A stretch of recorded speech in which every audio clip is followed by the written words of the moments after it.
guys, it is Carl Brown from GuitarLessons365.com. We have a new series. I'm going to call it Stealing from Legends. And this one is going to be, we're going to kick it off by stealing from Jimi Hendrix. It's a good one to start with, I agree. So, what we're going to do here with this series is I'm going to take a little piece of random Legends, signature piece of his style, and show you kind of how to make it a part of your own playing, and kind of vary it all you want, or just use the same technique in your own playing. All right, so I'm going to break down my favorite part of Hendrix's playing, which is his use of chords and how he adds little embellishments to chords. It's a really cool, it sounds beautiful, but it's based around very simple chord shapes. So if you understand the concept, it's pretty easy to do. So let's get into it, but first, please subscribe to the channel if you haven't already, and ring that little notification bell so you know when I release a new video, and please check out my Guitar Academy. It's at GuitarLessons365.com. We have thousands of people already member of the Academy, and we have a lot of fun over there, so hopefully you'll join us. All right, so what is going on here? So with this technique, everything that I did in the intro there is really based off of just a few simple chord forms and a simple chord progression. All right, so, and then what he does with it is what makes it sound so cool, but it's a very easy concept to understand. So let's first look at the chord progressions, because that's the foundation of it all. So it's in the key of G major. So I start in the key of G with just this G major chord right here. All right, so it's a basic bar chord shape. Now it's important to play it like this and not like an open chord, because it's this shape that he likes, is one of the chord shapes that he likes to create embellishments off of. So let's just do that G major, and then we're going to the 3 chord in the key of G major, which is B minor. So we're just going to move up to the 7th fret here and do a minor chord version of this. So it's basically that bar across the 7th fret, and just the 9th on the A and the D. So we have a 1, 3, and then it goes to a C major. So that's just the 4 chord in the key of G.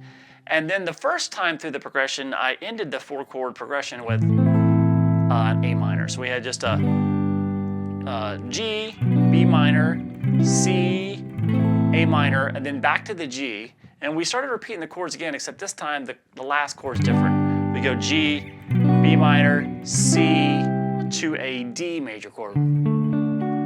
So if you want to know the chord progression, it is 1, 3, 4, 2, 1, 3, 4, 5, and then back to the 1.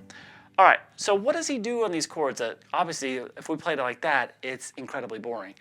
So first of all, he liked to play the root note of the chord with his thumb on the low E. So I don't think anybody's blessed with a thumb that's like this long, like Hendrix was. But in any case, and then he would kind of put his hand at this little angle here so he could play just the rest of that shape there, like that.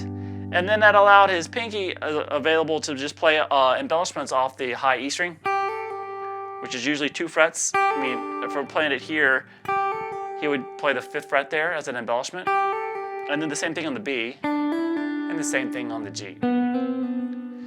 So typically when he did his embellishments, he liked to do them as double stops. So he would play and kind of set up the tonality of the chord by just playing that low root note, and that doesn't have to continue to ring. As soon as they've heard it, you kind of hear that as the root. So you can see me, like, a lot of times when I was playing the intro, I'd play it, and then I'd start doing the embellishments, and you can't really hear the root note anymore. So we have this, and we have those notes on the D and the G string. We'll just play them together, and then hammer on there that 5th fret on the G, and back.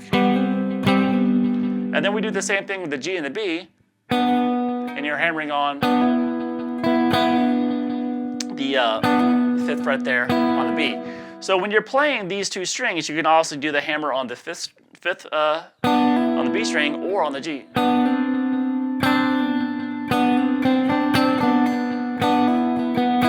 And then the same thing on these top 2 strings. So you can do the hammer on any string. So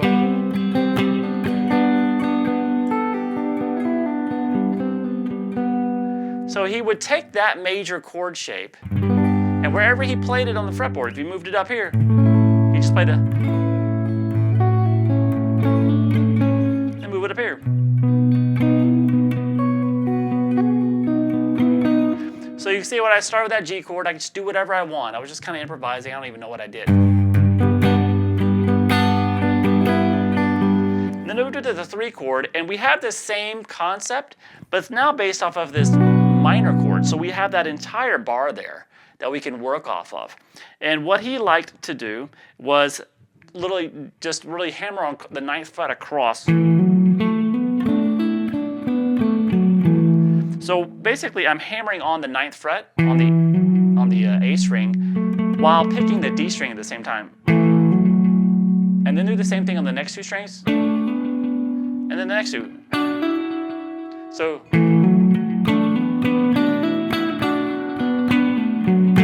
and they kind of pull offs on the way down. But you can do hammers, pulls, you can pull off going up, or doing hammer-ons coming down.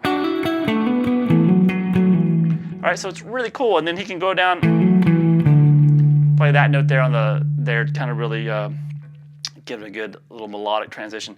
So this is based off of this minor chord now. So you can do that same stuff. Obviously, he did it with his thumb. Do it down here at the 5th fret.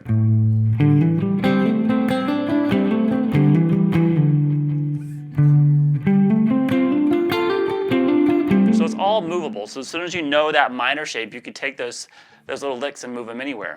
Then he goes up to a C major. So we're doing the same thing we did here now. So you can just,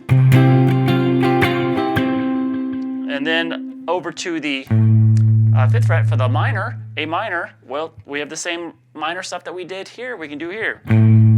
Or I can just do it with a bar, I can do it with my thumb.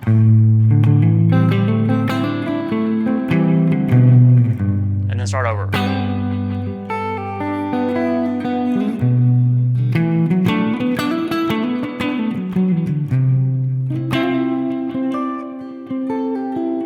Now for this last chord, I decided to move to the 5 chords because it's the kind of close up the whole progression, go to the 5 and back to the 1. And this gives us an opportunity to talk about one of the other chord forms he likes to build these phrases off. We talked about the major chord form built off the 6th with the root note on the 6th string, and then the same thing with the minor chord built off the 6th. He also did a lot of work off this major chord built off the 5th string. So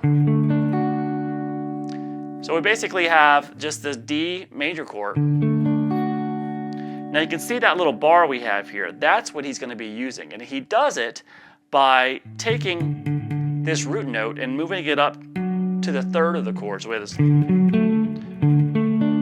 instead of playing it like this, he keeps that bar, but he does it now with his index finger and moves it to the 3rd in the bass here. So that's the shape. And then he has a D major chord. You move it down, C major here, B flat major. Anyway, so I use it off this D major chord at the end. So I went from the C chord to this D by just moving up here.